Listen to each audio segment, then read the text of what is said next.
The winter that year bit deep into the stone of the capital. In the governor's mansion, fires roared in every hearth, and even the lowliest stable hand had a thick coat. But in the West Wing, the room reserved for the governor's forgotten nephew held only a dry, penetrating chill. Leo simply wore 2 linen shirts over each other. His breath fogged in the air as he knelt by the cold fireplace, stacking a few pieces of dry kindling he'd hidden beneath the floorboard. It was forbidden for anyone but the household staff to light a fire. I did not stop him. First, I was in no position to. He was the master, however disregarded. Second, the stone around the hearth was stained with old soot. This was not his first time. There was no point in stopping him. My place was to stand and wait for him to acknowledge me. They said, "Your name is Julian." His voice was flat, not looking up as the small flame caught. "Yes, sir. Julian." He tested the word. It wasn't my birth name. The J was for Jessica, his mother's name. The governor's wife, who despised the memory of her husband's late sister, had chosen it. She'd sent me to him for that very reason, a living insult. A reminder of the scandal that had shadowed his mother to her grave. I thought he might strike me when he heard it. I knelt on the rough wooden floor, my expression blank. I had sold myself into indenture. What future did I have? My future ended the day I walked through the mansion's iron gates. From that day, I followed him, the unwanted nephew's only attendant. In that house, he was mocked and overlooked. I was bullied by extension. Others who'd entered service the same year were now valets to the governor's sons. But I remained in the dusty West Wing, trampled and scorned. I felt no resentment. What was the use? I simply wanted a way to survive. But he had a hunger in him. He studied relentlessly, practicing his letters by the weak light of a smuggled candle. Yet he was never summoned for tutorials with the other boys. When confused by a text, he had no tutor to ask. He would just hide in a corner, puzzling over the words himself. Returning from my endless chores, I would often find him there, a book in his hands. He was just a boy, but his brow was furrowed with a man's worry. Something in me softened at the sight. I would find a reason to glance at his book. Later, while mending his clothes or sweeping, I might murmur a line from a relevant text, or pose a question that pointed toward an answer. He was quick. He always grasped the hint. But you cannot walk the same path forever without leaving tracks. Eventually, he understood. A boy of his intelligence would realize the hints were deliberate. What of it? The deed was done. I understood his sudden suspicion, his quiet questions about my past.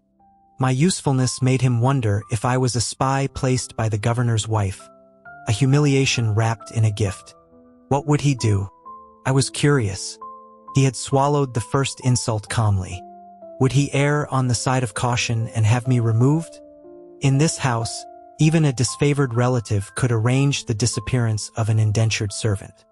He only asked as if making casual conversation. After that, things shifted. He no longer shielded his actions from me. It was as if I had become part of the room's furniture. Even his bathing fell to me. It was then I saw the lattice of old scars across his back. Mostly lash marks. I wasn't surprised. The governor's second son was cruel and enjoyed tormenting his less favored cousin. The whip was his favorite tool. Looking at that thin, scarred frame, I was reminded of my own time in my uncle's cramped tenement. Never full, always a target for my cousin's fists. I cleaned his wounds gently and applied a salve I'd traded a month's sugar rations for. I'd meant to keep it for myself. But he was the master. "You shouldn't listen to the kitchen gossip, sir," I said once, as I dressed a fresh cut on his palm. He had been hearing the old whispers again, that his mother's disgrace was connected to the governor's first wife dying in childbirth. Everyone knew the stories were twisted, but the governor's eldest son held onto the bitterness. He would never let Leo forget. We both wanted to live. To live in a place like this, you had to claw for what you needed. But the politics of a powerful family were more treacherous than any river current. Without leverage, how could he hope for peace, let alone survival? His ambition was a necessity. He knew it as well as I. I thought he would remain cautious. Instead, he began to speak up at family dinners, offering opinions on trade and border disputes. He was too young, too eager. He was swiftly outmaneuvered. Not only was he publicly ridiculed by the governor, but he fell gravely ill soon after. I saw it happen. The second son pushed him into the half-frozen, reflecting pond in the dead of winter and barred anyone from helping. Seeing him slip beneath the gray ice, I jumped in without thought, hauling him back to the brittle grass. Fever consumed him back in our rooms. The household physician was unavailable, summoned by the second son. I had no choice but to go to the governor himself. It saved Leo's life. It also cost me a vicious beating from the stewards for my impertinence. Watching the color return to his face, I decided it was worth it. Without realizing it, a kind of fidelity had taken root. After his recovery, he kept to our wing for months. He spent his days locked with his books, but would sometimes help me with my tasks. In the evenings, he'd sit with me under the old elm in the courtyard and ask me to describe the world beyond the mansion walls. The world outside was louder, denser than within, but it was no paradise of plenty. Many suffered. At least servants here were fed and clothed, and didn't fear being sold off in the night to settle a debt. I didn't know how to tell him of the worst things. He pressed to hear more. So I told him of county fair sweets, of toy whistles carved from maple, of women with bright scarves and children chasing hoops down cobbled lanes. He listened in silence, his frown deepening. He finally said the city sounded difficult. I was struck silent. Other young men in the house whined to visit the city's theaters and gambling halls. They never spoke of hardship. So I told him more. I spoke of failed harvests and rising levies to fund the governor's new stables. How relief grain grew thin, turning to watery gruel by the time it reached the hungry. How people ate bark, and when that was gone, packed their stomachs with clay until they died swollen in the dirt. How the desperate sometimes turned on each other. He began to ask sharper questions. He left our wing more often. Favor from the governor slowly, inexplicably, returned. Our conditions improved. The household assumed the governor had rediscovered affection for his nephew. I didn't know how Leo managed it, only that the path was fraught. I became more vigilant. Countless eyes in the mansion wished for his stumble. Because of his rising status, the overt bullying I suffered ceased. Young Thomas from the kitchens sought me out. His life there was not easy. The cooks burned him often. He was desperate for a patron. But he wasn't clever. A kitchen boy should not be seen whispering with the nephew's attendant. If something ever tainted the governor's food, the kitchens would be blamed first, but suspicion would fall on us like an axe. After that, I avoided the days Thomas worked the main house. If we crossed paths, I said little. Leo must have learned of it. Returning from the governor's study one afternoon, he didn't go inside. He sat on the courtyard bench and waited for me. Finding him there startled me. He merely looked at me, his gaze unreadable. When I moved to find a chore elsewhere, he stopped me. He asked if I thought him a fool. I had to answer. I said a master's business was his own. Perhaps surprised by my tone, he fell quiet for a long time. Finally, he released my arm and went inside. I retreated, weary. Before latching the door, I thought I heard him speak to the empty room. He grew more reserved. He no longer shared his thoughts with me as before. I told myself it was proper. A servant who knows too much is a danger. I did my duties and listened to the other servants' gossip. They said he was gaining influence, that he'd persuaded the governor to open storehouses for a spring famine, that he was quietly recruiting clerks and advisors to reform tax collections. He'd made enemies of both the eldest and second sons. They could not touch him directly now, so they vented their spite on me. After he submitted a report on forged shipping manifests, the second son's men came for me. They dragged me to the sun-baked training yard, tied my hands, and left me in the midday glare. A dog's loyalty reflects its master's worthlessness. One of them sneered. I stayed silent, afraid a single word would give them an excuse for worse. The second son himself sauntered over. He used the tip of his boot to lift my chin. He remarked it was a pity I'd been gelded, that I'd never know a woman's touch. A cold numbness spread through me. The second son was a libertine, his health ruined by it, requiring constant tonics from the physician, Dr. Lewis. This was not common knowledge, but I'd grown friendly with the assistant apothecary, who often mixed those very drafts. The second son's face twisted. His hand closed around my throat. I had always wanted simply to live, to not make waves. But now it didn't matter. Darkness crowded my vision. When the pressure eased, I was bound to a stone and thrown into the deep end of the reflecting pond. Water choked me. I stopped struggling. I did not die. I woke in my narrow bed, Leo sitting beside me, his face ashen. I knew he had been there. I'd seen the shadow behind the garden statuary as I sank. He wore the waistcoat I tailored for him. My head throbbed. He asked why I had never sought a different post. Those years of shared hardship had eroded my early resolve. The cold nights when we'd huddled for warmth had made me foolish, had made me believe our survival was a shared project. But the coldness bred in powerful families does not thaw. I had no words left for him. We spent the night in silence, a vast distance between us. The next week, the governor assigned a new valet to him. My duties were reduced to supervision. Without noticing, I had become a senior servant. Watching the new boys sweep the courtyard felt familiar, yet it left me hollow. His star rose. The second son was caught in a scandal, a child with a merchant's daughter he'd promised to marry. The engagement was broken, his allowance severed. Later, implicated in a bribery scheme, he was sent to manage a remote, barren estate. The eldest son's influence waned. In 5 years, Leo was preeminent among the young men of the house, though the governor still named no heir. He began returning to our wing earlier each evening. For 5 years, we maintained a polite distance, a formal courtesy. He trusted no one. He drank one night heavily. I brought him a sobering broth. He didn't take it, but looked at me, his gaze intense, and suddenly grasped my wrist. He had changed, authority etched into his posture. He asked if I remembered the pond. He didn't speak further, merely held my gaze until my knees ached from kneeling. That autumn, the governor fell ill. The eldest son was found in his rooms, having taken his own life. Leo was named heir and acting governor. By year's end, the old governor passed. Leo assumed full control. He immersed himself in work. I attended him in the study. The old clerks were gradually replaced with men he'd trained himself. He ruled diligently, by all accounts well. But the work was relentless. He grew thin. I ordered the kitchens to prepare rich dishes, but he only picked at them.